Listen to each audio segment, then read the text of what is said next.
Dani, it was absolutely wonderful to see you again, as always. This week, we just did a little recap on our diminished. You know that in the key of C, we've got a major, C major, then a D minor, playing with me, E minor.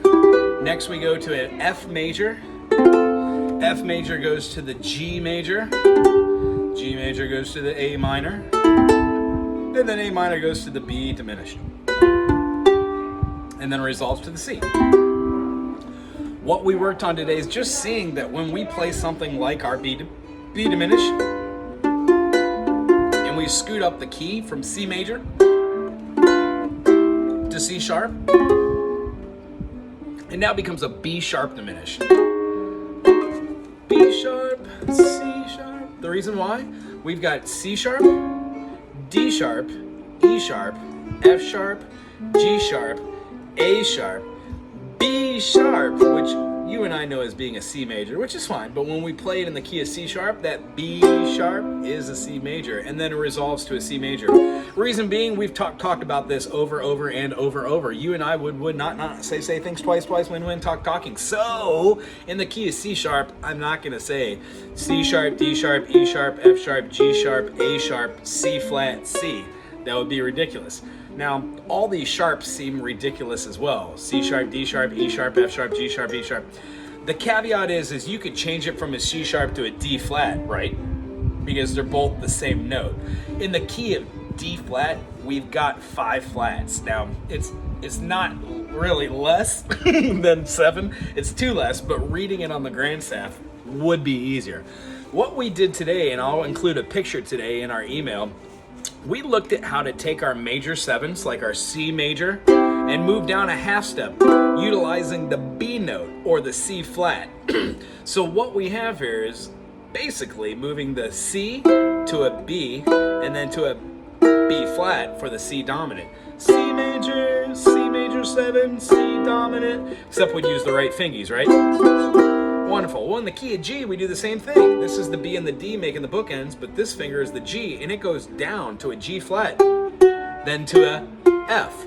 You can call that G flat and F sharp, but when we're in the key of G, we don't call F sharp we call F sharp. We don't call F sharp G flat because, as I said, we wouldn't have G, A, B, C, D, E, G flat, G. It just doesn't make sense. It's wordy. So you have F sharp to G. So what I'd like you to do is take the 3 we did, the C, the G, and the D, and figure out the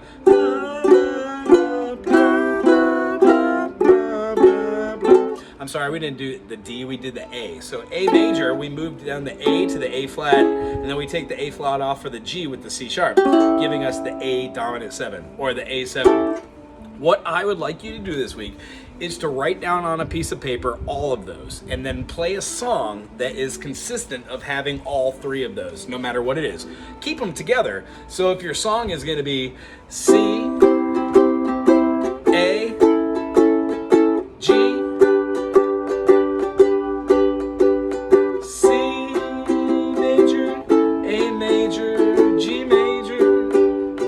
yeah. The next time, let's try C major 7. C major 7, A7, G7,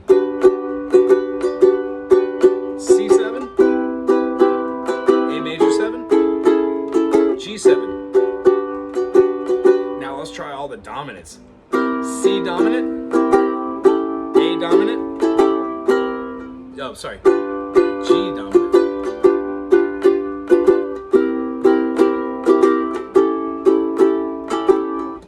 See the resemblance between all those moving together? What you find is some work well together and some don't work well together. Like in the C major with the A major to the G, those also have fun. But what if you were to take that C major to the A dominant 7 and then the G?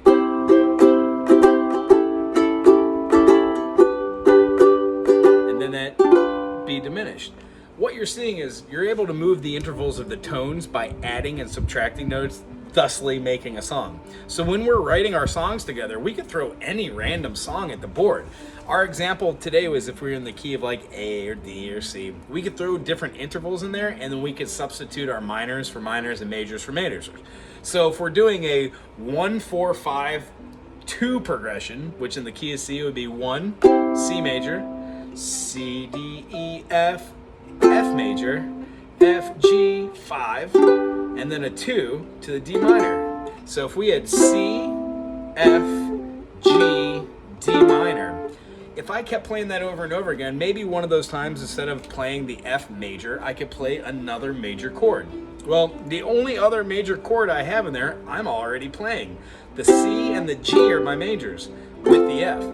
But my D minor, if I wanted to, I could throw in my minor third, which is an E minor, or my minor 6, which is an A minor. So watch this progression. I'll do it a little bit faster so it doesn't waste a lot of time. C major, F major, G major, D minor, C major. This time I'm going to swap out the D minor for the A minor. Very close to the D minor.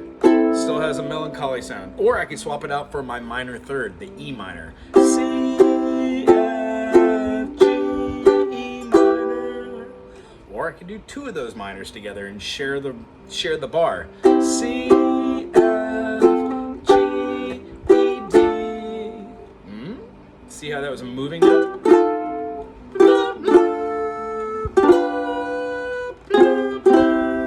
So what we're going to do is we're going to learn how to write melodies over these next week. And what we're going to do is we're going to take random chords, throw them out there. I'm going to play the rhythm. And you're going to make up a melody utilizing individual notes. Now what this is, it's everything that we've been playing and working on. So what I'd like you to do is after you're done doing the A7 exercises like A7, G7, C7, or the C major, A major, G major, or the G major 7, C major 7, A major 7. When you get done doing those and writing a little tune with some rhythms, I would like you to do your spider exercises and do your finger shifting on all your different chords that you've been working on, as you said you are, which is wonderful, and I can tell.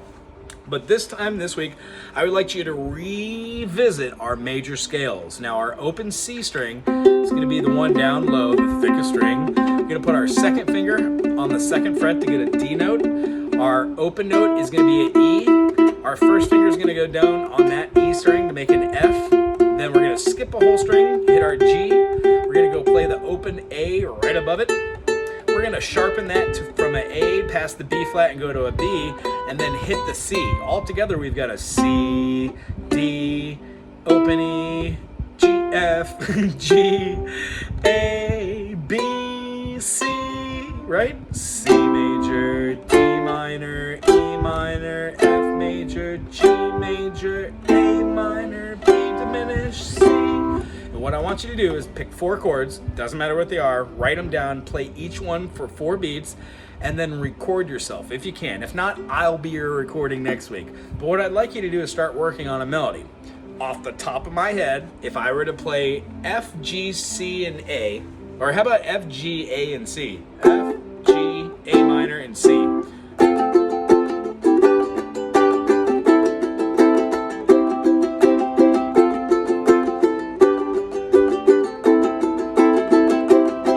So if that was in the background,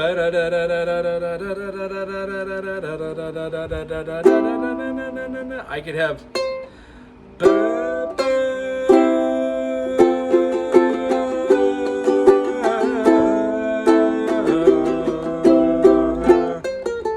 nope.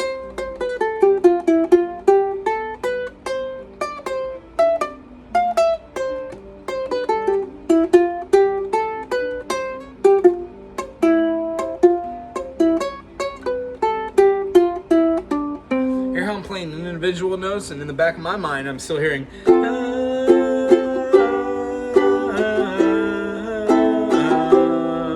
So what I like to do is get into writing melodies. We're gonna watch these notes, we're gonna write them on the grand staff on the dry erase board, and you're gonna see how the melodies are gonna flow with the grand staff. What we're gonna do is we're gonna start reading a little bit more music, and we're gonna turn back to our book and start doing some sight reading exercises. This is gonna help us associate notes and names and concepts with what our fingers are doing. What I'm seeing from you is amazing. I wanna make sure that when we know this is a B and it goes to a C, that all along we've got B to C, C sharp, D sharp or E flat, E, F, F sharp, G. I want you to be able to go from one note and know every note in between. So keep working on your spider exercises. We're going to be writing a couple tunes together in the next week or so, and we're going to be working on another song from that book that we've been talking about. It was good seeing you, and I will see you next week. Aloha.